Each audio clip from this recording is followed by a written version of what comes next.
when we have really big fears, really big hurt, really big frustration, often men become really, really hyper angry, right? Or they shut down, stonewall, right? So we have these dysfunctional ways of emotionally regulating. But if we learn how to express ourselves with the people that are safe, with our partners and with our children, like not only are we modeling for the children effective ways of dealing with what we feel, but we're also selfishly, it's like, I feel better.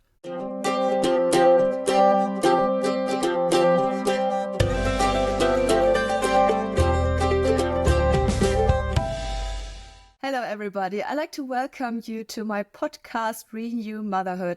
My name is Blanka Falk. I'm the host of this podcast, and this episode is about fatherhood. I'm so excited to have someone here who is talking about being a dad.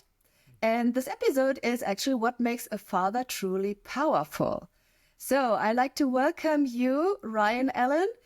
And yes, tell us a little about you, please. Who are you? What have you done so far? Yeah. So my name's Ryan. I have a 19-month-old daughter named Lila Rose, and I would say I've led a rather bohemian life up to the last few years, and I made a big shift from being an actor and an artist and kind of living this very carefree life. That was a lot of fun. I had all these really lovely experiences, very spiritual kind of existence. But I wasn't really hooked into the world in a really concrete way that allowed me to make a big difference or big impact or really kind of deepen my experience of life, my experience of people. So I was living in I was very in the moment, but it was a little Peter Pan. It was a little always being a boy and having fun. And over the past 7 years, 8 years, I got married. We bought a house. We've had a child. I've gone back to school, completed a master's degree in coaching and leadership. I'm getting a doctorate. And so I've spent a lot of time and effort grounding myself and becoming someone who can work hard and in addition to play. And so that's kind of where I'm coming to fatherhood from, is this kind of fresh adulthood that I've kind of created for myself. And yeah, I'm a coach, and I help people become more of who they could be and fulfill their potential. And I've done a lot of that work myself, so it's cool work to do.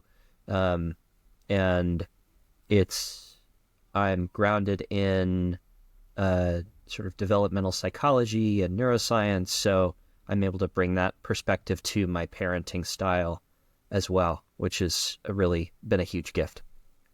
Yes, this sounds just amazing. I love this, especially the neuroscience and psychology parts, because I think if we can really apply those things that come from science, and it's not taught in school, and parents usually don't know about this. And so, but if we can integrate this in our lives, parenting becomes much easier, and you know what you're doing, right? You get more confident.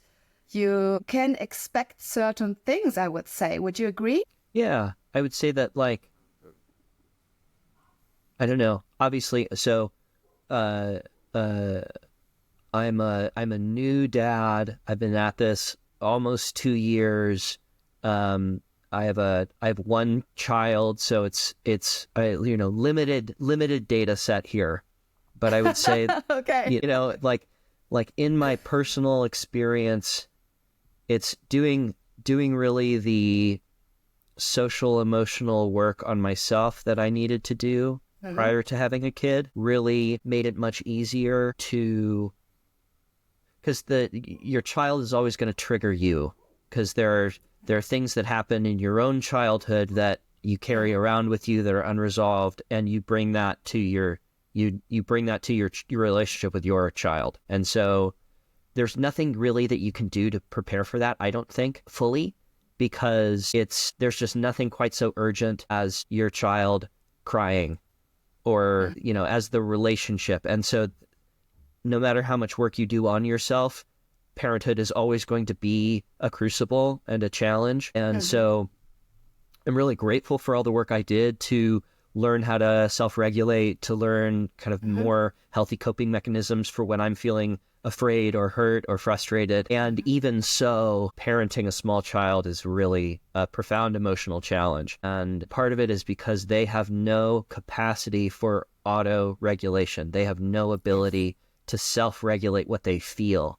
And so you have to be their regulatory system for a while until they learn those skills. And if you don't have them, you better learn them fast. Yes, that's so true.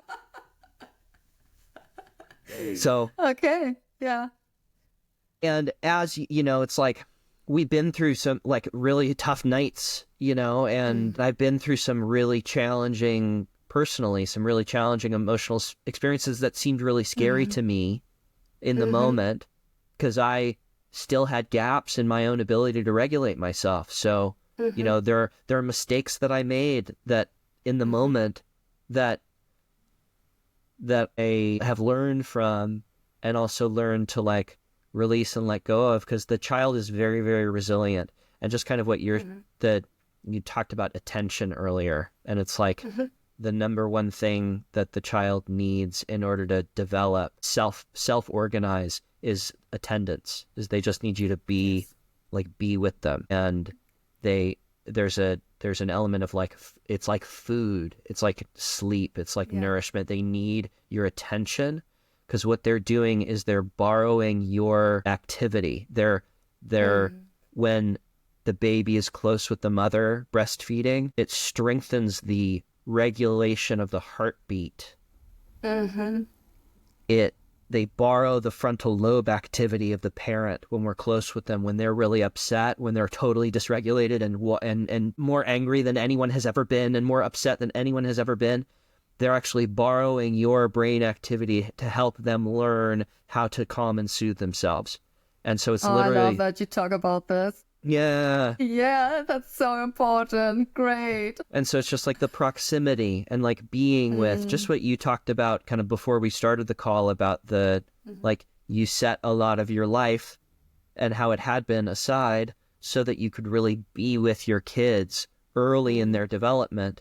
And it's that those first 5 years are so key for that. Right. And it's like, and that's something we get reflected constantly from our friends and people who meet Lila. It's like, wow, she's so advanced. Like she's so playful. She's learning so much. It's because we've given her that nourishment. Like we've taken a lot of time to be with her, that she's developing as quickly as she can, because she has all the juice that she needs to really excel and fly and become who she could be. Great. Oh, I love to hear this. Yes, that's wonderful. So what would you say, what's the biggest lie society tells men about fatherhood, and how do we break free from it? Yeah, I'd say this is changing quite a bit, but I think it I'm going to go off on a little tangent and then come back around. Okay. So gender roles. It's funny. My wife and I have always had a really egalitarian view of gender roles, and really like it's important to us that we share the load, and like I do a lot of housework and she earns a lot of money, and so we've distributed that role responsibility. But it's funny how much pressure that comes under when you have a child, and breastfeeding is what you've chosen, because it really reinforces this like dad has to be on going and making sure that everything works around the dyad of mom and child, because mom has to dedicate a lot of time and energy and focus and attention to developing the child, to providing the child attention, nourishment, and also physical nourishment and touch. And so there's this, if you decide to breastfeed, it becomes really obvious why we divided up those responsibilities culturally. And right. Yeah. And so I think that one of the challenges then is, as the child develops, to not get stuck in those roles where mom's always taking care of the baby and attending to the child, and dad is always doing other things, like just making sure the rest of the life in the house and the money and all that stuff works. That I think, especially in today's day and age where we're evolving in our expectations of men and women, that especially as we're bringing children into the world, that we honor both what they need and the natural kind of consequences of that, and also making sure that we don't get stuck fulfilling on those roles when that no longer becomes strictly necessary. Like right now, Lila's 19 months old and we're still breastfeeding, so she still has important time with mom. It's overnights are still tough, because we haven't night weaned yet. So there are ways in which that role responsibility is still distributed, but also I'm taking care of her in the morning and making her breakfast so I'm making sure that I have time that I'm giving to her to attend to her, because it would be very easy for me in my cultural role as man to kind of be separate from them and to continue to like reinforce that divide. And I think this is something that millennial fathers are going through right now, is navigating, how do I navigate the traditional values of the culture that my parents and their parents kind of brought down and used, with this new worldview that's a product of the kind of cultural revolution and everything that we're going through right now. So I don't know if that answers your question. I love that you talk about this. Yeah, that's amazing. And I think that's so true. I have experienced the same. So I was, working as a tax consultant before and did a lot of money. But then it became a mother and everything changed. And we really had to decide, okay, what life do we choose really? What do we want? And it's not, I don't like the word role. I am in a mother role. I would always say it's a position that I took. And from this position of motherhood, I would say, yes, of course. I'm breastfeeding. I'm spending so much time, and everything on the outside is just putting pressure on myself. And I'm not able to do my job as a mom, to connect really, if the father is not taking responsibility and says, I'm taking this away from you so you can do yours and I'm taking the rest. And I think that's so beautiful to say we're together, but on another level as parents together, and each of us is taking the responsibility for the part nature is giving you. And it's not a role the women have to be in the kitchen and the fathers have to go out. That's not. It seems from the outside, but inside, if you can feel it, it just feels completely different, I think. Yeah. And I think it's something I had a lot of judgments about before I actually experienced it. And there's been a lot of cognitive dissonance about wait, I thought we were past this. I thought we were beyond, I thought we'd evolved beyond this. But the truth is we haven't. And so it's like, yes, women still get the babies. It's tough. And it's fucking hard. And it's not fair. It isn't fair. It isn't fair. And it's like, that's painful to deal with, the reality of that. So, yeah. Yeah. Okay. So I love the discussion. What's one thing you do every day as a father that your child will remember forever? What would you say? Is there something special that you do? I don't know what she's going to remember and what she's not, No. I can't imagine. I think we do a lot of singing in our home. And so we have little songs that help us mark kind of new, like an activity or transition. And I have a bedtime song that I sing to her, and we have a goodbye song we say when we're saying goodbye. And so I think I'm such a melodic person in terms of my day-to-day experience of life. I really use melody and song for myself in order to kind of it's part of emotional coping. It's part of helping me kind of just kind of be a human. And so I hope that she takes some of that and has some fond memories of singing as a child and being sung to. Oh, that's so beautiful. Probably she has. Yeah. Because if everything that goes to the emotional part, this is stored inside of your body, right? So she will remember, and she will have a good look at this. So I think that's just beautiful. How does being vulnerable in front of your child make you a stronger father? What would you Yeah. say? There's a preconceived notion in Because that I question. always think, okay, vulnerability for men is different. Yeah, and I think that's something to address in this question, is that like that, and I get kind of tender thinking about this, that it's actually it's a very brittle experience to withhold vulnerability. To be alone in what we feel is actually it's a very weak thing, because it means that while we're protected from the consequences of feeling, how to talk about this, because part of what this is it's very difficult to understand why being vulnerable is powerful, is strong. And because so much, we talked about the role of man is to be kind of like a tribe facing for unit for the family. So there's this expectation of men that we need to present this shield in order to protect the family, to protect the people we love from the outside. And so there's this masking. It's part of why I think we have beards, right? Is I can hide so much of what I feel behind a beard so that you can't see it.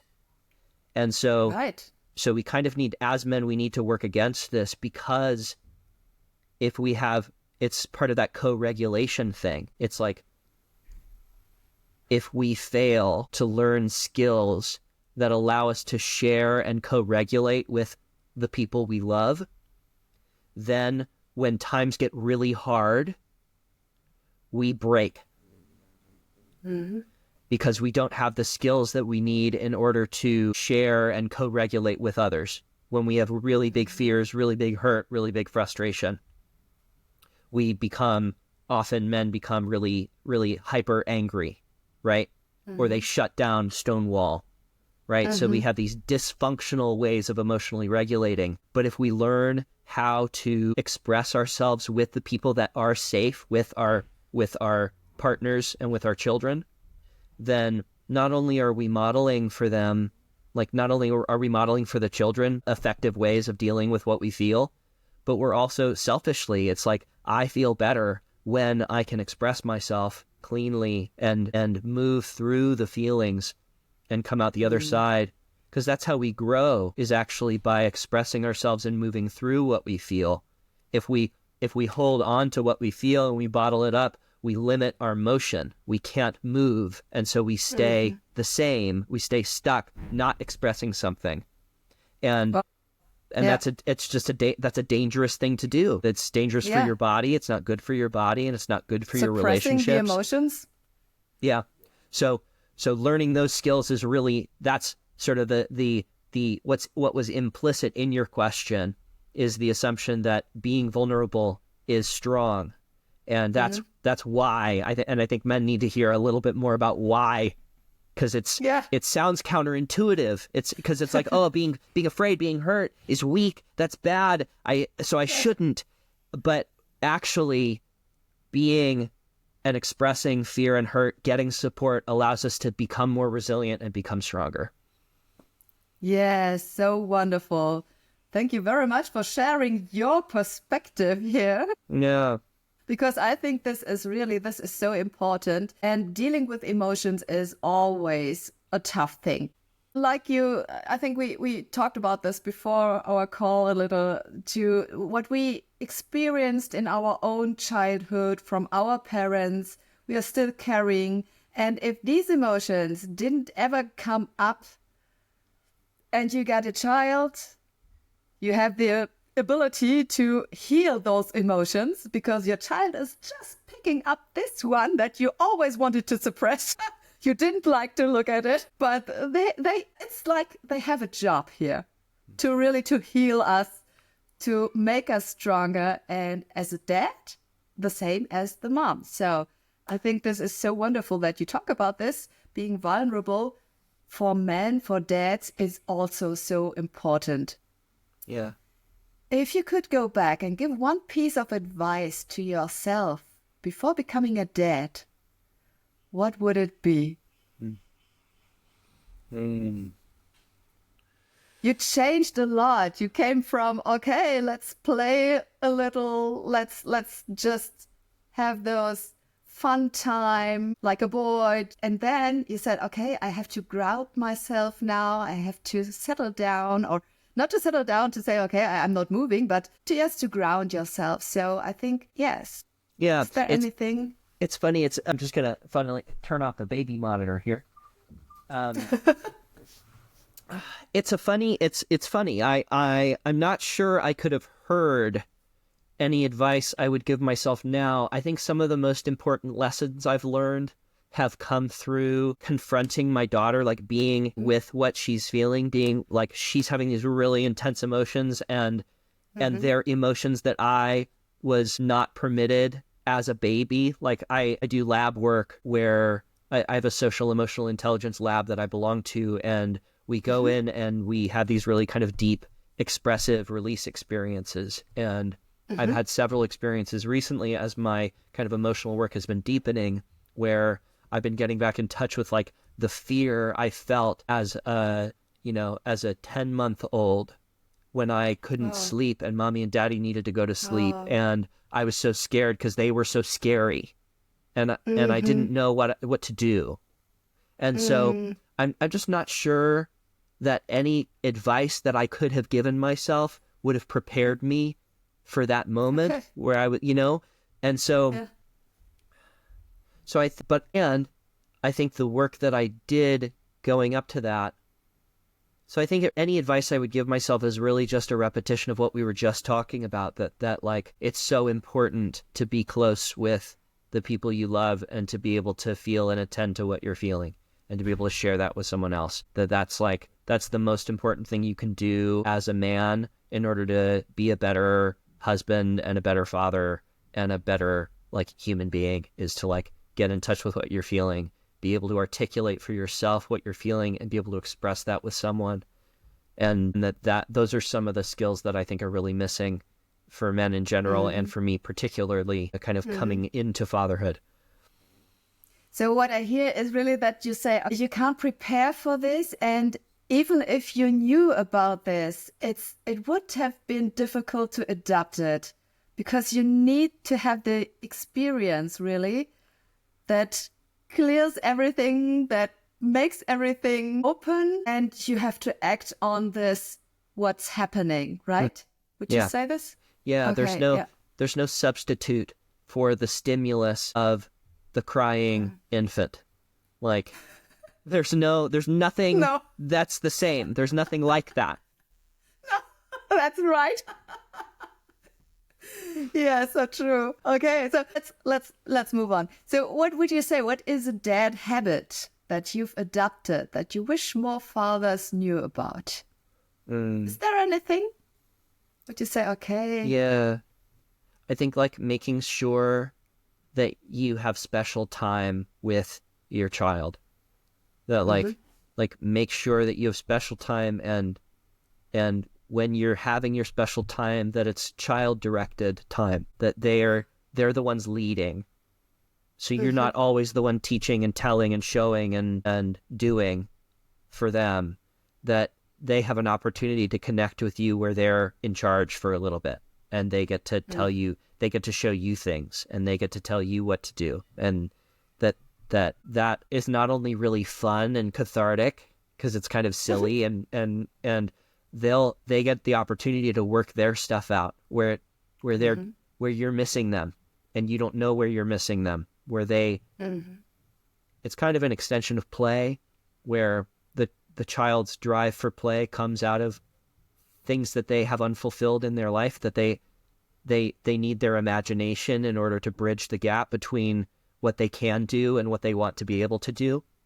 And that giving them time to play in their relationship with you helps them work out any lingering hurt feelings and fears and resentments, that they actually use play to resolve those feelings with you And if you remain open to them and what they want to play about, they won't carry around resentments of you.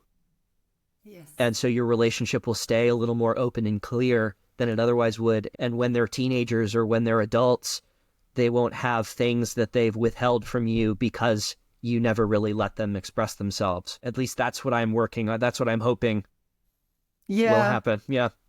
Yes, it definitely will, because I've gone through this, and I can say yes, because we played a lot, and it was completely new for me, because when I don't have siblings and I was not playing a lot as a child, and this is a complete new situation for me to go down and play.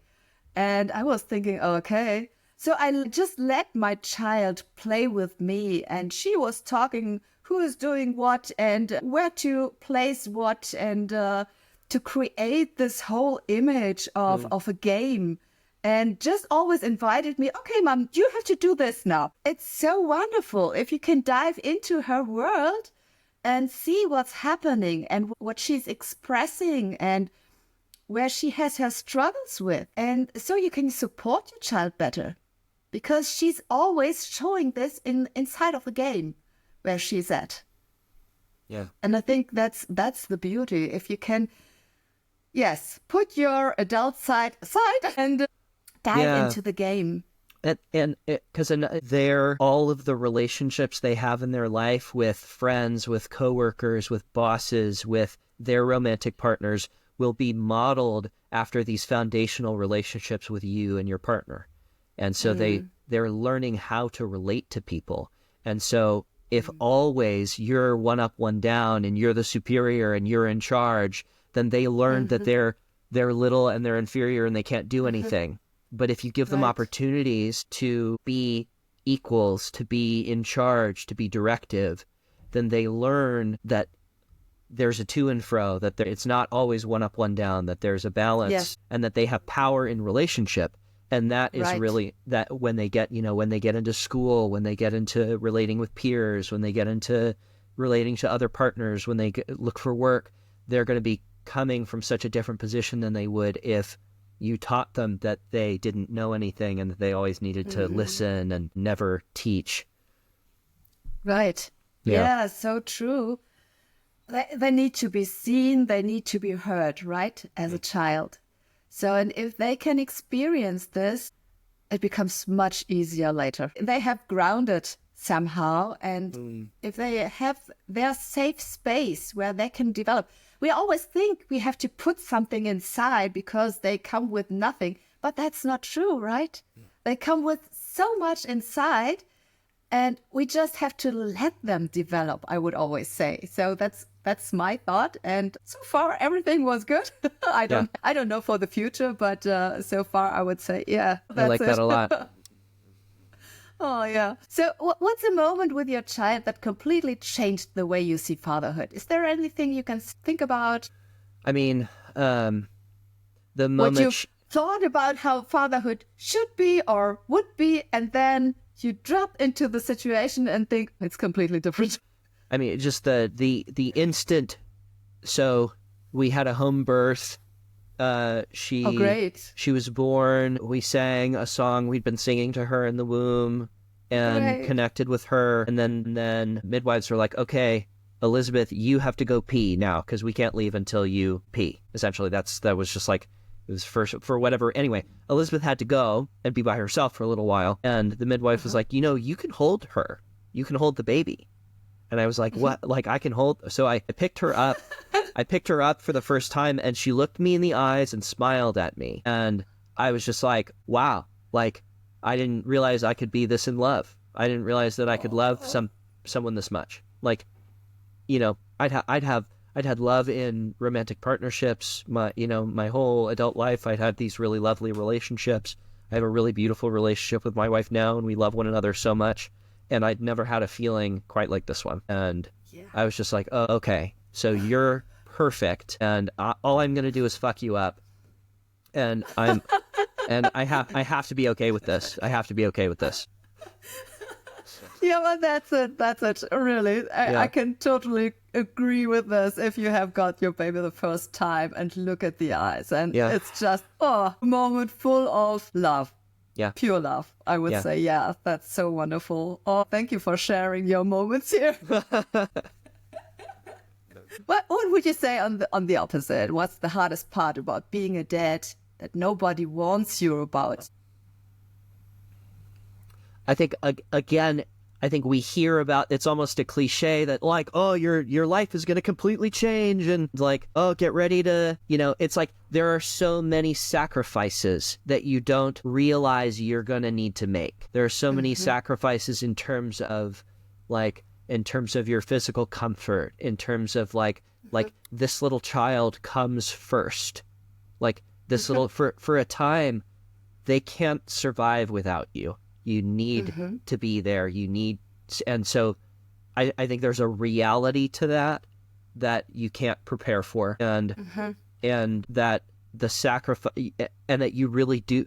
I needed to be so discerning about what matters now. What do I need to keep for myself? What do I have to keep and hold on to and protect for myself, for my own sanity, for my own sense of who I am? Because I need to sacrifice a lot of who I was in order to be a dad, in order to fulfill my new responsibility. It's like no more screwing around on Instagram for 3 hours. No more, no What a more sacrifice. no, yeah, no more hours of video games. No more, it's like, okay, Yeah. like you can still you can make time for martial arts, but you're going to have to choose martial arts or, Dungeons and Dragons with the friends, or, you have to make some careful sacrifices about, I used to do 5 things. Now I can do 2 things. I have time to do 2 things really well. What are those 2 things going to be? And then, that's so, great. yeah. And it, yes, it's like setting priorities, right? yeah. In another way, it's more serious, really. Not only, okay, I can choose this, I can choose that, but to really say, okay, what's it now? Yeah. Because I have my relationship with my body, right? I've got to maintain some kind of relationship with my body where I'm moving and feeling good, and especially, now I'm in my mid-30s, testosterone starts to drop off, pain starts to come in, the sleeplessness, so it's like I've got to do something to take care of my body. I've got to do something to take care of my sense of my relationship with myself and who I am outside of being a dad, outside of the role of fatherhood, outside of the role of the work that I do. So it's like, okay, so I need some time to be with myself, to work on something that matters to me. So I'm forwarding my own dreams. So what's that going to be? And then now there's additional financial pressure to really make my business work. So I've got to buckle down on that and build that, even as I'm expanding my responsibility as a dad. So it's like there's relationships, friends I no longer see, like activities I no longer engage in that I enjoyed, people I liked, things I enjoyed doing, but there's simply no space for them because of these more urgent, important commitments that I have. Yes, great. But it's always only a phase, right? So who knows what will be in 5 years? Who knows what will be in 10 years? Yeah. And so if you think about this, okay, it's just now for a special time. Yeah. And after this, we will see what's developing then, what comes then, what's the next best thing to do. I think that's wonderful. I really loved this. What's one thing moms should know about how dads experience parenting and vice versa? Yeah. I think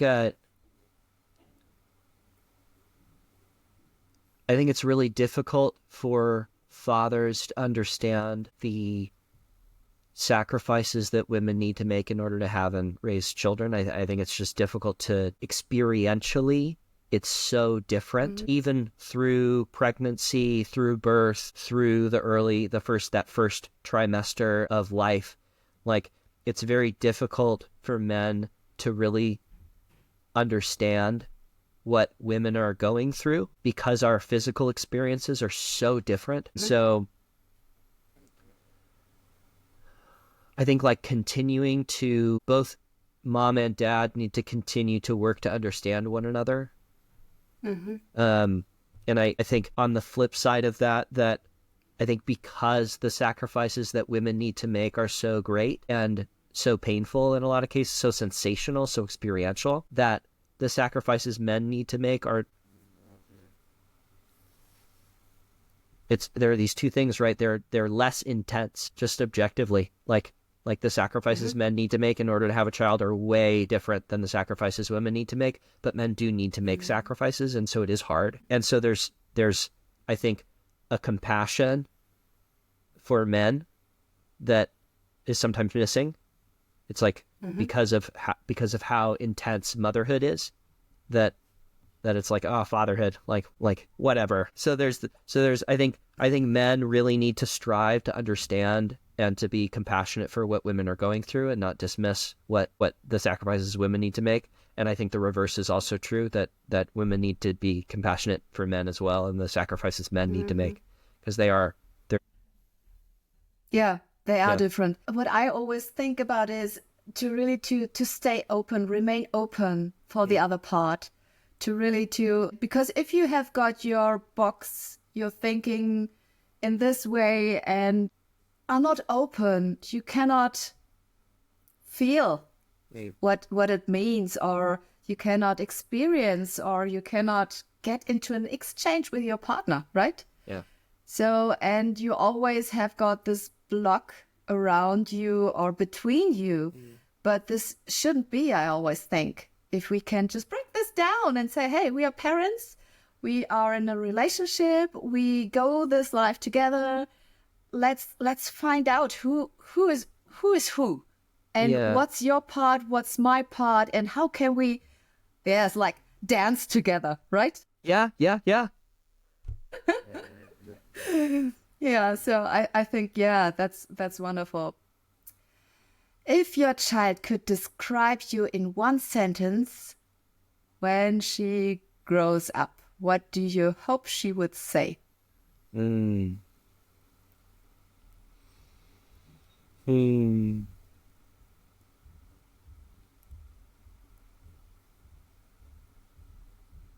Yeah, that, I think really simply that, like, I love my dad.